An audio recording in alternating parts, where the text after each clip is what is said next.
Welcome back to N's NotebookLM. Today, we're diving into something that gets right to the core of how our minds work: visual thinking.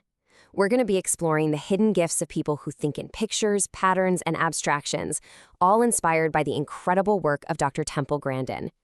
Now, this isn't just about how we see the world, but how our brains fundamentally process information. And to really get what that means, let's start with a quote from the woman herself. This quote, this really gets to the heart of it, doesn't it? For years, Temple Grandin just assumed that everybody's mind worked like hers, in these super detailed photorealistic pictures. So can you imagine the shock when she realized most people actually thought in words or kind of vague concepts? That discovery, that jarring moment, it launched her on a lifelong mission to understand different kinds of minds and to champion their unique strengths.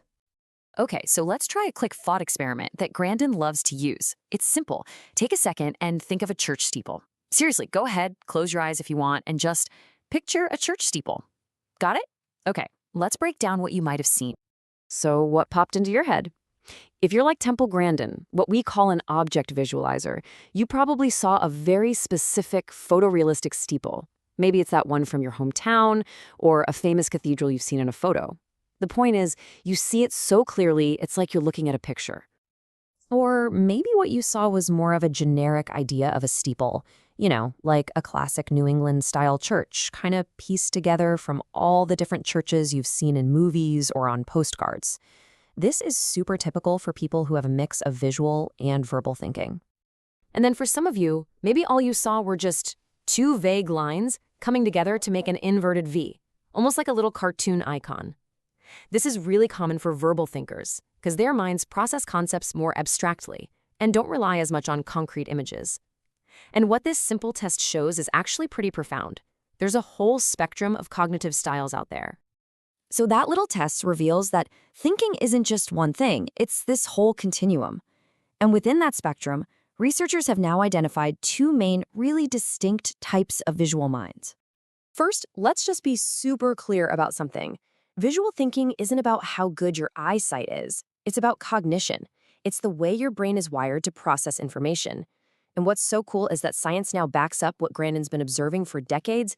There are two main types of visualizers, and they are very, very different. Okay, so this breaks down into two main profiles. On one side, you've got the object visualizers. You can think of them as the what thinkers.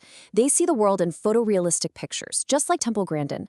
These are the folks who are amazing at mechanics, art, design, anything really hands-on. Then on the other side, you have the spatial visualizers, the where thinkers. They see the world in patterns, relationships, and abstractions. They're the ones who naturally excel at things like higher math, engineering, and coding.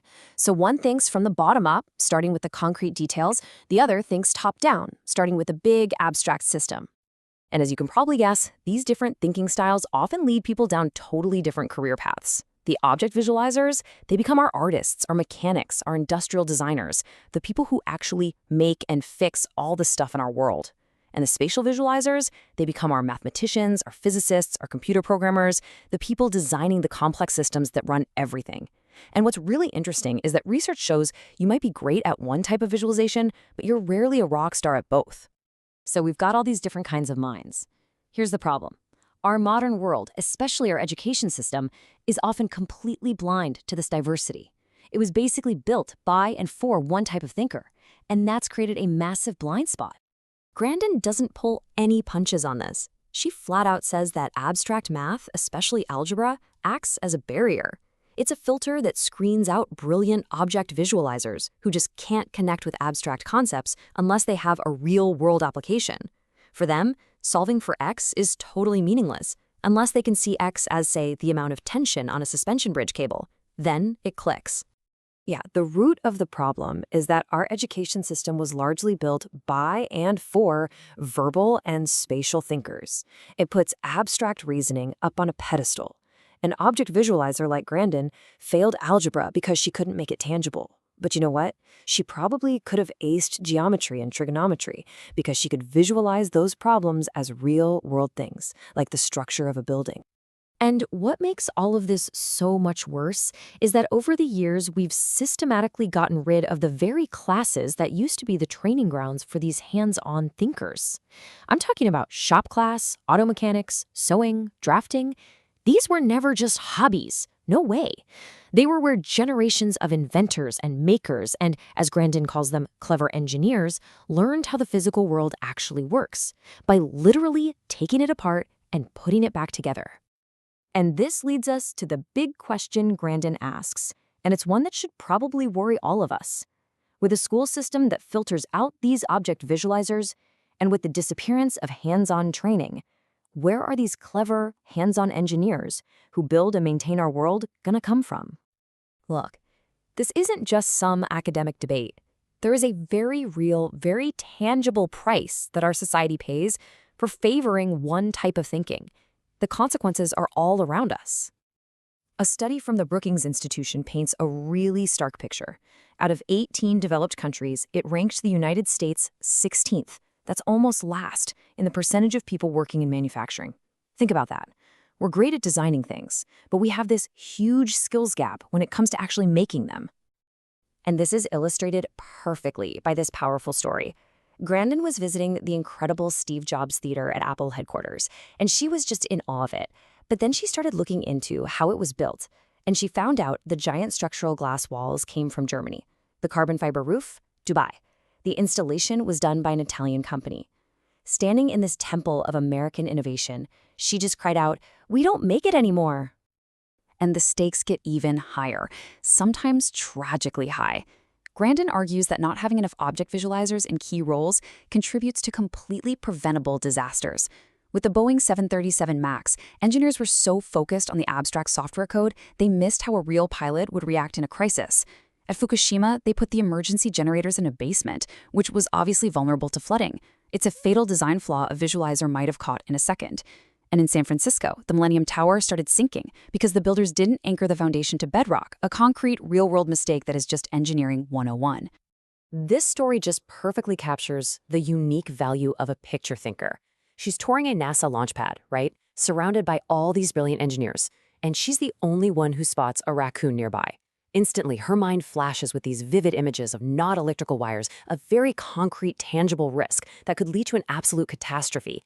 It was a detail that all the abstract thinkers completely missed. And that is why we need these minds. We need them to see the real-world risks that the spreadsheets and models can't. So, if the problem is a lack of cognitive diversity, the solution is actually pretty clear. We have to bring these different minds back together and get them working in teams. The key isn't to find one superior type of thinker, but to unlock our collective genius through collaboration. So here's how the ideal innovation process should work. You need all three types of thinkers. First, the object visualizer has the brilliant, tangible idea for the product. They can see it. Then, the spatial visualizer figures out all the abstract systems needed to actually engineer it and manufacture it at scale. And finally, the verbal thinker comes in to craft the story, to explain it, to market it, and sell it to the world. You see, every single mind is essential. And for a perfect real-world example of this in action, you don't have to look any further than the legendary partnership between Steve Jobs, the ultimate visionary verbal thinker, and Johnny Ive, the meticulous object visualizer and designer. Jobs himself said they were like soulmates who thought up products together. Their collaboration, combining these totally different cognitive strengths, literally changed the world.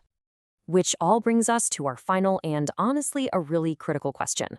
When we build systems in our schools and in our companies that filter out certain types of mind, when we devalue hands-on skills in favor of abstract ones, we're not just being unfair, we are actively holding ourselves back.